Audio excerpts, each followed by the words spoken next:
Taking care of your eyes shouldn't be a hassle. That's why Warby Parker is a one-stop shop for all your vision needs. Our prescription glasses and sunglasses are expertly crafted and unexpectedly affordable. Stop by a nearby store or use our app to virtually try on frames and get personalized recommendations. Did we mention we offer eye exams and take vision insurance too? For everything you need to see, head to your nearest Warby Parker store or visit warbyparker.com today. That's warbyparker.com. Bonjour, ici Patrick Pierrat. Ce bulletin audio InfoBref Matin vous est offert par Éducalois. Voici l'essentiel des nouvelles en ce vendredi 17 avril. Israël et le Liban se sont entendus sur un cessez-le-feu de 10 jours. Cette trêve, que les deux pays devaient entamer hier, doit leur permettre de négocier un éventuel accord de paix. Le cessez-le-feu a été annoncé par Donald Trump. Le président américain a dit qu'il recevra bientôt à Washington Benjamin Netanyahou, Premier ministre israélien, et Joseph Aoun, le président du Liban. Le Hezbollah, mouvement libanais pro-iranien, a indiqué qu'il respecterait lui aussi le cessez-le-feu si Israël mettait fin à ses attaques. Les émissions de GES du Canada n'ont presque pas diminué en 2024. Selon des données publiées par le ministère fédéral de l'Environnement, le Canada a émis en 2024 685 mégatonnes d'équivalent CO2, soit 0,3% de moins que l'année précédente, donc une baisse mais une très faible baisse. Le gouvernement Trudeau s'était fixé pour objectif de réduire d'ici 2030 les émissions de GES de 40 à 45% par rapport au niveau de 2005. Le gouvernement Carney a reconnu en décembre que cet objectif ne serait pas atteint. Ottawa estime désormais que les émissions seront plutôt réduites d'ici 2030 de 21 à 29%. Mark Carney est l'une des personnalités les plus influentes selon le magazine Time. Le Premier ministre fédéral figure cette année dans la liste des 100 personnalités les plus influentes du magazine américain. C'est la deuxième fois que Carney est nommé dans cette liste. Il l'avait été en 2010 lorsqu'il était gouverneur de la Banque du Canada. Dans le portrait qu'elle dresse de lui pour le magazine, Christine Lagarde, présidente de la Banque centrale européenne, note que Carney a été le premier à conceptualiser, au Forum économique de Davos en janvier, le point de rupture de l'ordre mondial tel qu'on le connaissait jusqu'à récemment. Poste Canada se prépare à cesser ses livraisons à la porte.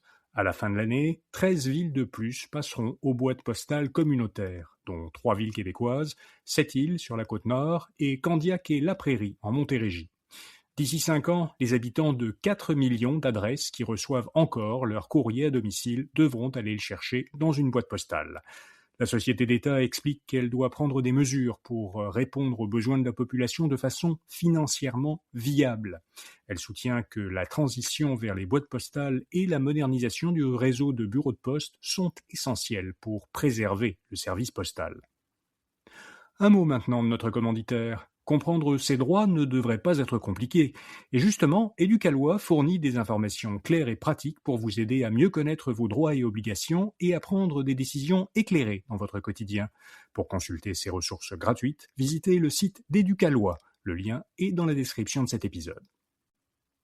De plus en plus de premiers acheteurs doivent compter sur l'aide de leurs parents. Selon une récente analyse de la Banque du Canada, la proportion de premiers acheteurs de logements âgés de moins de 50 ans dont les parents ont co-signé le prêt hypothécaire a fortement augmenté ces dernières années. À Montréal, la proportion est passée de 3% en 2024 à 11,5% l'an dernier.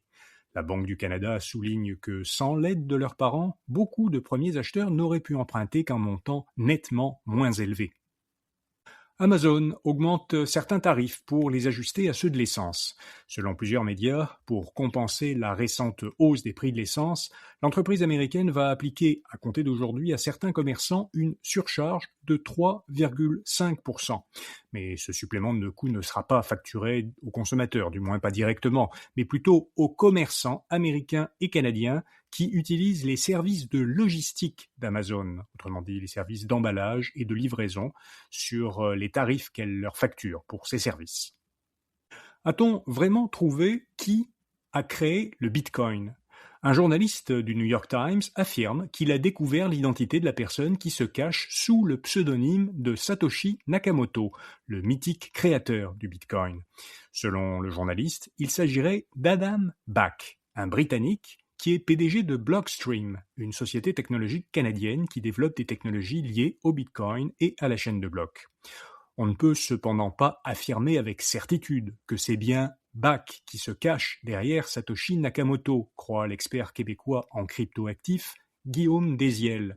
La raison de cette prudence, c'est que rien ne démontre qu'Adam Back a accès au portefeuille de Bitcoin de Satoshi Nakamoto. Pour en savoir plus, vous pouvez lire l'article à infobref.com ou en suivant le lien dans la description de l'épisode. YouTube permet désormais à ses usagers de ne presque plus voir de vidéos courtes. Le réseau social avait déployé en octobre une fonction permettant à tout utilisateur de son application mobile de définir un temps maximum quotidien d'exposition aux vidéos courtes, les shorts de YouTube. Initialement, le plafond de temps le plus bas qu'un utilisateur pouvait choisir était 15 minutes. Il peut désormais l'abaisser à 0. Ce paramètre s'applique seulement aux vidéos qui s'affichent sur l'écran d'accueil et qui sont proposées par l'algorithme de YouTube. Il ne s'applique pas aux vidéos publiées par des chaînes que l'usager suit, ni à celles qu'il trouve après une recherche.